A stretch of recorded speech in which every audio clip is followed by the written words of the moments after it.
Alors bienvenue, on a une situation absolument explosive sur la table aujourd'hui. Oui, L'Iran en proie à des manifestations d'une ampleur colossale. Et la question qu'on se pose, elle est radicale. Le régime est-il sur le point de tomber? et pour tenter d'y voir un peu plus clair, on va s'appuyer sur une analyse qui est particulièrement dense, vraiment détaillée. Oui, Elle est signée Séraphin. On voulait vraiment le préciser d'emblée parce que c'est son travail de fond, son décryptage qui va nous guider. c'est important de le dire. Ce n'est pas juste notre opinion, on plonge vraiment dans sa lecture des faits. Exactement. Et cette lecture, elle part d'un constat brutal. On n'est pas du tout dans une contestation pacifique. Ah non, pas du tout. Les sources décrivent des scènes de quasi-guerre civile. Les forces armées tirent à balles réelles sur la foule. Et en face, la réplique est d'une violence inouïe. On parle de policiers attaqués au lance-flammes. Le pouvoir a même déployé les gardiens de la Révolution, la garde personnelle du guide suprême, Ali Khamenei. C'est l'appareil militaire du pays qui se retourne contre son propre peuple, en fait. C'est un niveau de violence qui signale que tous les ponts sont coupés. Oui, il n'y a plus de dialogue possible. C'est ça. On est seulement dans un rapport de force. Face à une telle déflagration, la question qui saute aux yeux, c'est comment un pays en arrive à ce point de rupture? Qu'est-ce qui a bien pu allumer une mèche pareille? Voilà. Alors, la réponse la plus évidente, celle qu'on entend souvent, c'est l'économie.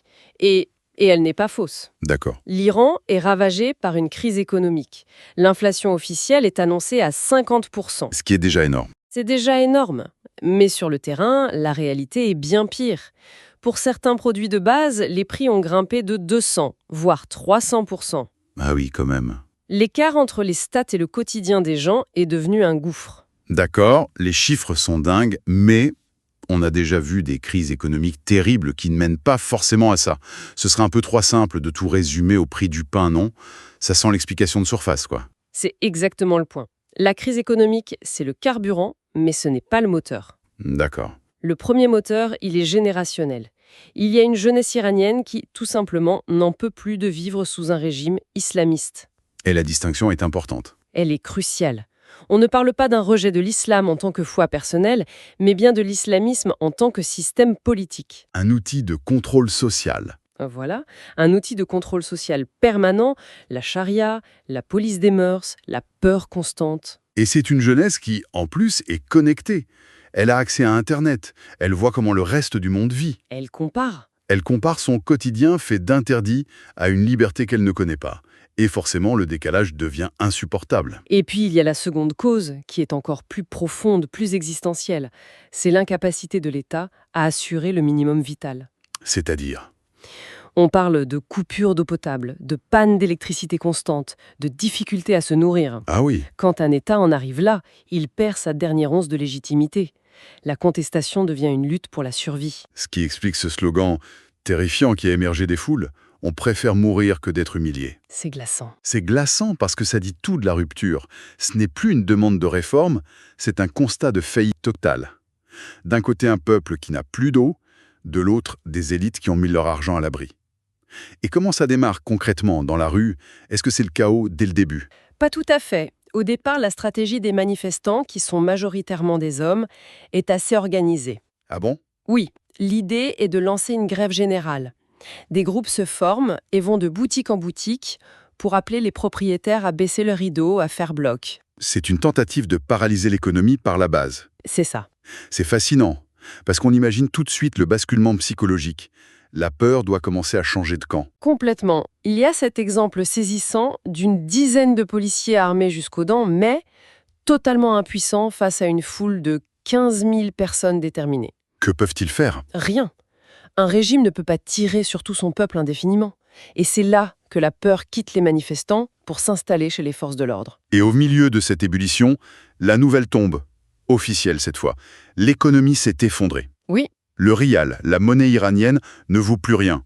On parle d'un taux de change absurde de 1 dollar pour 1 400 000 rials. c'est la panique financière. Les bijouteries cessent de vendre de l'or, les bureaux de change ferment. Et on pourrait penser que ça calmerait le jeu. Il y a encore plus de monde dans la rue. Et c'est là que tout bascule. Pour la toute première fois, un nom, un slogan qui était un tabou absolu est scandé par la foule. Lequel? Celui de Reza Pahlavi. Attends, Reza Pahlavi, le fils du Shah qui a été renversé en 79? Lui-même. Le symbole même de l'ancien régime? Ça sort de nulle part. Dans le système iranien actuel, prononcer ce nom, c'est une hérésie. C'est un crime politique. C'est précisément pour ça que c'est un point de bascule. À l'instant où ce nom est crié, la manifestation change de nature. Ce n'est plus la même lutte. Non, on ne se bat plus pour de meilleures conditions de vie. On demande un changement de régime. On remet en cause le fondement même de la République islamique. Et le fait que ce nom, pas la vie, émerge à ce moment précis, ça n'a rien d'anodin. Ça nous oblige à dézoomer un peu, à regarder qui pourrait avoir un intérêt à ce que ce nom résonne de nouveau à Téhéran. Exactement. Et c'est là qu'il faut regarder son profil. Reza Pahlavi vit en Occident, principalement aux États-Unis, depuis plus de 40 ans. D'accord. Toute son influence, tous ses relais sont basés à l'extérieur de l'Iran. Il est de fait objectivement pro-occidental. Son projet politique aussi, j'imagine, il prône pas un retour à la monarchie absolue de son père. Non, son discours est calibré pour être acceptable, voire désirable, pour les chancelleries occidentales. Il parle d'un Iran laïque, démocratique, réintégré dans le système financier mondial. Réconcilié avec les États-Unis? Et qui n'aurait plus d'hostilité de principe envers Israël. C'est, en quelque sorte, le portrait robot de ce que Washington rêverait d'avoir à Téhéran. Donc, si je résume, on a une figure d'opposition qui vit aux États-Unis, qui porte un projet politique aligné sur les intérêts occidentaux. Et qui appelle ouvertement à l'aide de ces mêmes puissances. Via des sanctions, des pressions diplomatiques.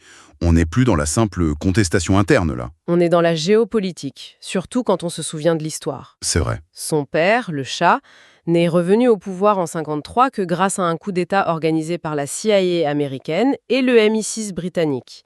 Cet héritage pèse très lourd. Ce qui veut dire que lorsque la foule scande son nom, ce n'est pas juste de la nostalgie. C'est interprété par le régime comme une déclaration de guerre symbolique. Une allégeance à un projet soutenu par l'étranger, c'est une attaque frontale contre la légitimité même du guide suprême Ali Khamenei. Il faut bien comprendre la nature du régime. Oui, l'Iran n'est pas une république classique, c'est une théocratie, un régime islamiste où la religion est la politique. Au sommet, il n'y a pas un président, il y a le guide, une figure quasi sacrée. Donc, crier « Vive le roi » en référence à Pahlavi, c'est... C'est comme cracher sur l'autel. C'est une rupture idéologique totale qui dit « votre système politico-religieux, on n'en veut plus ». Forcément, le régime ne peut pas laisser passer ça. Comment est-ce qu'ils réagissent? Il semble d'abord paralysé, mais la répression s'organise, de manière graduée. Au début, ce sont des tirs de balles en caoutchouc. D'accord. Mais attention, pas n'importe lesquels. Des projectiles conçus pour mutiler, pour terroriser. En parallèle, ils utilisent le contrôle numérique. Des SMS. Des millions de SMS sont envoyés, interdisant tout rassemblement sous peine de poursuite. Une tentative de remettre le couvercle sur la marmite? Mais j'imagine que c'est trop tard.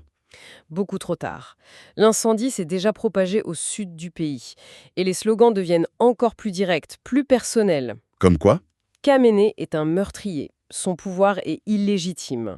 Et c'est à ce moment précis que Reza Pahlavi, depuis l'étranger, publie un message de soutien. Et ça agit comme un accélérateur. Un catalyseur. Les slogans s'unifient à travers le pays. C'est notre dernier combat. Le roi va revenir. Un nouveau point de non-retour? Voilà. Et c'est là que les étudiants de la prestigieuse université de Téhéran entrent en scène, en scandant en chœur « Mort au dictateur ». Et on sait par expérience que lorsque les universités se soulèvent, ce n'est jamais bon signe pour un pouvoir en place. Non, jamais. Ce n'est plus une simple émeute, ça devient une contestation structurée. C'est exactement ça. Le pays commence à s'arrêter pour de bon. Les commerces, les écoles, c'est une grève générale de fait. Un cauchemar pour le régime. Et ils font quoi face à ça? Le pouvoir, aux abois, envoie des agents en civil forcer les commerçants à rouvrir, parfois sous la menace. Les scènes de violence deviennent insoutenables. On voit des vidéos, hein? Oui, des vidéos montrent des policiers vidant leurs chargeurs de Kalachnikov, des civils enlevés dans des voitures banalisées. L'escalade est terrible. Et j'imagine que ça culmine avec l'intervention des gardiens de la Révolution. C'est l'étape ultime. Le 4e jour, les manifestants s'attaquent au symbole du pouvoir. Ils incendient les bureaux des gouverneurs. Et la réponse? Et immédiate déploiement des gardiens de la Révolution, la garde personnelle de Khamenei. Et là, c'est un bain de sang. C'est à ce moment-là qu'on voit apparaître un autre geste très fort.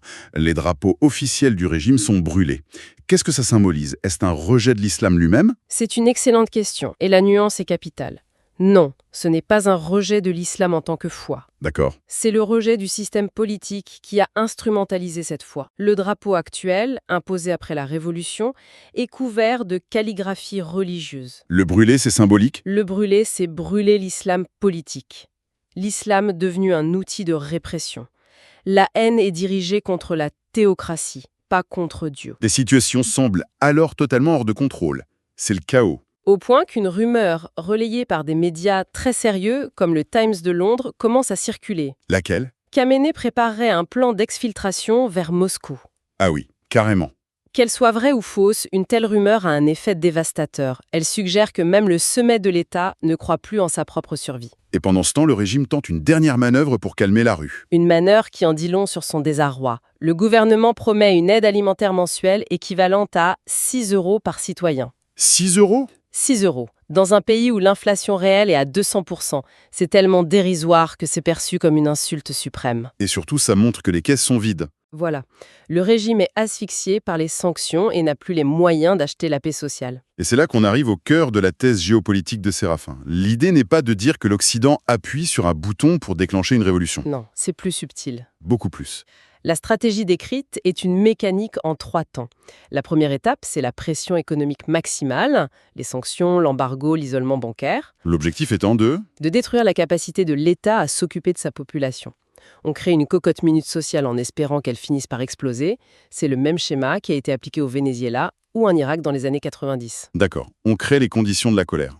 Et une fois que ça explose, étape 2, on contrôle le récit. C'est ça le bras narratif. Les grands médias, les ONG, tout cet écosystème va amplifier la colère, mais en l'orientant dans une direction bien précise. C'est-à-dire?